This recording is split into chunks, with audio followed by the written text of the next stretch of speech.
इस वक्त बिहार के रिसर्च फील्ड से बोल रहा है। तो हमारे साथ बिहार के साइंटिस्ट डॉक्टर सिंह सुब्दान जी है। तो जब आप बाहर देख पा रहे होगी कि बर्फ गिरा है, मौसम बहुत ठंड है, टेम्परेचर -20-25 तक भी पहुंच रहा है, तो लेकिन बिहार की जो ग्रीन हाउस आप हमारे पीछे देख पा रहे हैं उसमें बहुत सारे वैरायटी ऑफ वेजिटेबल ग्रो कर रहा है। तो इन सब के बारे में बात करने के लिए हमारे साथ डॉक्टर सुब्दान जी सर, डॉक्टर साहब हमारे साथ जुड़ने के लिए बहुत बहुत शुक्रिया। नमस्ते, थैंक यू जी। सर, ये लद्दाख में इतने ठंड के बावजूद भी जो बहुत तरह की वेजिटेबल ग्रो करते हैं, इसके बारे में थोड़ा बताइए, क्या कॉन्सेप्ट लेके? जी देखिए, लद्दाख में टेम्परेचर -20-25 तो एक नॉर्मल सा है विंटर में ना, खासतौर पर दिसंबर जनवरी में। तो यहाँ एक्चुअली सर्दियों में एक्चुअली लोग को सब्जी नहीं मिलता है, क्योंकि इतना ठंड में अब कुछ भी क्रॉप ग्रो नहीं हो सकता है। तो 1980 से हिसाब से मतलब आज तक एक्चुअली लोग एक ट्रेडिशनल जो ग्रीन हाउसेस होता था, जो पॉलीथीन डाल के एक ग्रीन हाउस आता था, वो यूज करते थे। तो उन ग्रीन हाउस में प्रॉब्लम ये होता था कि दिसंबर जनवरी तो -8 से -10 डिग्री तक जाते हैं। तो उसके हिसाब से पूरा पिक विंटर में दिसंबर जनवरी में वहां कोई सब्जी एक्चुअली नहीं होता है।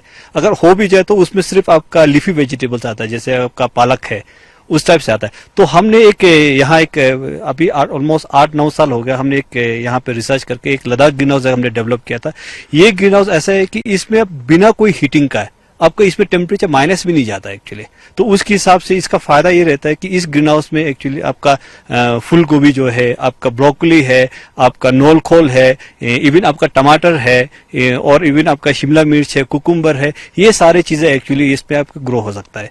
तो उसके हिसाब से मतलब जो वैरायटी पहले नहीं मिलता था, इस ग्रीन हाउस में अभी मिलता है। और उसके साथ साथ दिसंबर जनवरी में इस सब क्रॉप आपका मतलब ग्रीन हाउस के अंदर आ जाता है। जो बाहर का तापमान जैसे 20-25 माइनस में जाता है, तो जो अंदर लद्दाख ग्रीन हाउस के अंदर लोएस्ट टेम्परेचर कितने तक रिकॉर्डिंग? इसमें देखिए अलग अलग ग्रीन हाउसेस है, बेसिकली ये साइज पे डिपेंड करता है। एक हमारा 32 फीट का एक है, एक हमारे पास 60 फीट का, एक हमारा 90 फीट पे है। जो छोटा वाला ग्रीन हाउस में -2 से -3 तक जाता है, लेकिन जो बड़ा ग्रीन हाउस है जो आपका 90 फुट का है, उसमें कभी माइनस में नहीं जाता है। तो ये साइज पे भी डिपेंड करता है, प्लस बाहर का टेम्परेचर पे भी। जी सर, आप लोगों ने ये ग्रीन हाउस पे काफी साल रिसर्च करने के बाद फिर आप फार्मर को ये आइडिया देते हैं इनोवेट? जी ये क्योंकि काफी साल से हम इस पे काम कर रहे हैं, 8-9 साल के बाद। लेकिन जब हमारे इसमें सक्सेस मिलना शुरू हुआ, तो हमने यूटी एडमिनिस्ट्रेशन और लद्दाख ऑटोनोमस हिल डेवलपमेंट काउंसिल, वहां के जितना भी रिप्रेजेंटेटिव है, उनको हमने यहाँ बुला के हमने अपना ग्रीन हाउस दिखाया था पिक विंटर में, मतलब जैसे आज है उस तरह उनको भी हमने दिखाया था। तो जब ये ग्रीन हाउस देखा था, तो वो लोग सब यही कह रहे हैं कि नहीं, वाकई में ये लद्दाख में के लिए बहुत एक अच्छा ग्रीन हाउस है। लद्दाख का विंटर का जो वेजिटेबल कल्टीवेशन है, वो पूरा एक रिवोल्यूशनाइज कर सकता है। तो उसके हिसाब से फिर पहली बार हमें ये बताया कि अगर ये रिसर्च फार्म पे अच्छा होता है, तो फार्मर फील्ड पे भी क्या ये सक्सेस होगा कि नहीं होगा। तो उसके हिसाब से पहले हमने साल में 5 ऐसे ग्रीन हाउस हमने फार्मर्स फील्ड पे लगाया था। जब फार्मर्स का भी फीडबैक बहुत अच्छा है कि हाँ, जो क्रॉप हम रिसर्च फार्म में आ रहे हैं उनको भी वही सेम चीज हो। उसके बाद क्या हो गया, लद्दाख ऑटोनोमस हिल डेवलपमेंट काउंसिल और यूटी ने आज के दिन में किसानों को जो हमारे ग्रीन हाउस बनाते हैं, उनको 75% सब्सिडी एक्चुअली यूटी और एलएचडीसी की तरफ से देता है। 25% फार्मर्स खुद देते हैं, बाकी 75% एग्रीकल्चर डिपार्टमेंट के थ्रू उनको सब्सिडी मिलता है। ठीक से हमारे साथ एक फार्मर है टैशी टुंडुक, तो इन्होंने ये कॉलीफ्लावर हार्वेस्ट करके लाया। सर, इस लद्दाख में इतने ठंड में ये कैसे संभव हो पा रहा है, इसके बारे में थोड़ा सबसे पहले तो मैं ये जो फूल गोभी उगाया है, वो जो है पोलोकार्बोनेट ग्रीन हाउस में जो है लगाया था। तो पिछले अक्टूबर 15 को मैंने पौधे लगाना शुरू किया ग्रीन हाउस में। हमारे दर्शकों को दिखाएंगे कि ये आपने अक्टूबर में लगाया था ये? हाँ जी जी, ये फूल गोभी जो है मैंने तकरीबन 15 यानी अक्टूबर में लगाया था। तो जनवरी तक जो है ये फूल गोभी जो है इनका जो है इतना बड़ा हो गया। तो आप मानते हैं लद्दाख ग्रीन हाउस काफी सक्सेस है? लद्दाख में ग्रीन हाउस के आपको क्या एक्सपीरियंस है इसके बारे में? पहले तो मैंने ये पोलोकार्बोनेट ग्रीन हाउस 2020 में मैंने ये बनाया था। उससे पहले जो है यानी पॉलीथीन ग्रीन हाउस जो है हम लगाते थे, लेकिन उनमें जो है अक्टूबर नवंबर के बाद जो है जमना शुरू हो जाता है, तो इतना नहीं आता है। उसमें जो है पॉलीथीन यानी ग्रीन हाउस में जो है फूल गोभी या टमाटर हुआ या शिमला मिर्ची बैंगन वगैरह नहीं होता है।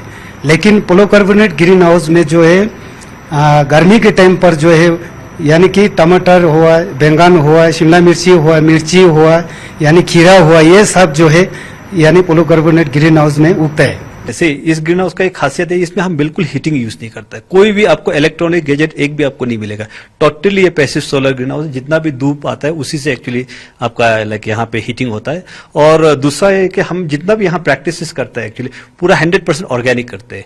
तो मतलब लाइक वाकई में जैसे आपने कहा था, लाइक बाहर बर्फ है और अंदर एक ये फूल गोभी देखना एक अलग सा एक आपका महसूस होता है। और खास तौर पे जैसे आज लाइक हम काफी किसानों में अपना जो लाइक फसल उनका है, तो आज उन्होंने भी ये लाया, लेकिन उनका लाइक फसल देखने के बाद और भी ज्यादा खुशी हो जाता है कि नहीं, लाइक ये सिर्फ रिसर्च फार्म तक ये सीमित नहीं, हमारा जो टेक्नोलॉजी है आज के दिन में एक्चुअली लाइक फार्मर फील्ड तक जाकर फार्मर्स भी एक्चुअली जो फूल गोभी जैसे आप हम हमारे यहाँ दिखा रहे हैं उसी तरह उनके पास भी है, किसी किसी के बाद हमसे भी अच्छा है एक्चुअली ग्रीन हाउस। जी जी। तो वेजिटेबल कौन से वेजिटेबल ग्रो होता है सर विंटर में? विंटर में लाइक हम फूल गोभी और आपका ब्रोकली बहुत अच्छा आता है, आपका कैबेज बहुत अच्छा आता है, ये तीन तो आपका मतलब बहुत अच्छा आता है। उसके साथ लीफी वेजिटेबल तो वैसे भी आ जाता है, इसमें कोई ज्यादा दिक्कत नहीं। लेकिन एक्सपेरिमेंट के पर्पज पे हमने ये भी देखा कि इवन टमाटर भी हमारे यहाँ मतलब कुछ दिन पहले हमने क्रॉप हार्वेस्ट किया था लाइक दिसंबर 23 को, तो टमाटर भी आपका 23 दिसंबर तक बहुत ही बढ़िया आता है एक्चुअली। देखो टमाटर हम इसलिए लेते हैं क्योंकि टमाटर हाईली टेम्परेचर सेंसिटिव क्रॉप होता है, जैसे कि टेम्परेचर 4 डिग्री से नीचे जाए तो टमाटर एक दिन में मतलब आपका खत्म हो जाता है। तो उसके साथ साथ टमाटर भी आता है आपका, लाइक ये मिर्ची भी आता है इसमें, और उसके साथ कुकुम्बर भी आता है। तो ये सारे क्रॉप्स आ जाता है। बट देन ज्यादातर आपका फूल गोभी जो है, ब्रोकली है, आपका नोलखोल है, और उसी तरह आपका लीफी वेजिटेबल्स है ये, और आपका कैबेज है, बहुत ही अच्छी तरह से आता है इसमें। सर ये ग्रीन हाउस के थ्रू फिर लद्दाखी लोग विंटर में भी इनकम जनरेट कर सकते हैं, जैसे आप एग्रीकल्चर के सेक्टर को? जी जी, देखिए इस ग्रीन हाउस का एक खासियत ये है कि लाइक जो 60 फीट और 24 फीट है इस ग्रीन हाउस का जिसमें हम अभी खड़ा है, तो लगभग एक किसान 1,14,000 रुपया की हिसाब से लगभग एक साल में वो कमाता है। लेकिन आज ही हमने एक दो फार्मर से बात किया तो वो लोग एक साल में मतलब 2 लाख तक भी पैसा कमा रहा है। वो डिपेंड करता है कि फार्मर्स कैसे वो कर रहा है, सिर्फ लाइक सब्जी तक ही वो सीमित रहता है। लेकिन जो 2 लाख कमा रहा है वो यहाँ इसका फ्लोरिकल्चर का काम कर रहा है, इसमें फ्लावर एक्चुअली उगा के वो एक्चुअली सेल कर रहा है। तो उसके हिसाब से ये बेसिकली लाइक डिपेंड करता है फार्मर्स पे, but on an average 1 lakh से ज्यादा एक साल में एक किसान को मतलब आराम से आ जाता है इसमें। जी, ये रिसर्च सेंटर है, तो लद्दाख में कौन से जो हायर एल्टीट्यूड पे वहाँ पे भी आप लोगों ने ये पे ट्रायल? अभी हम ट्रायल कर रहे हैं, हम 16-17 हजार पे भी हम ट्रायल कर रहे हैं, लेकिन वो जब तक वो ट्रायल कंप्लीट नहीं हुआ तो हम इस चीज को नॉर्मली इसके बारे में हम तो जिक्र नहीं करते, बट हमारा ट्रायल चल रहा है, बहुत हाई ऑल्टीट्यूड पे हम काम कर रहे हैं। जी जी, थैंक यू डॉक्टर साहब। तो ये थे हमारे साथ डॉक्टर असरिंग सोबदान जी, जो बिहार के सीनियर साइंटिस्ट है। तो उन्होंने बताया कि अगर मेहनत और ये रिसर्च करके लद्दाख में भी विंटर में भी वेजिटेबल ग्रो कर सकते हैं, और ये आप हमारे व्यूवर्स के सामने है, जैसे फार्मर ने भी इनका बहुत प्रशंसा की कि कैसे रिसर्च करके अभी लद्दाख ग्रीन हाउस का फीडबैक बहुत अच्छा है। कैमरामैन सोनम नेटकिन के साथ न्यूज़ 18 के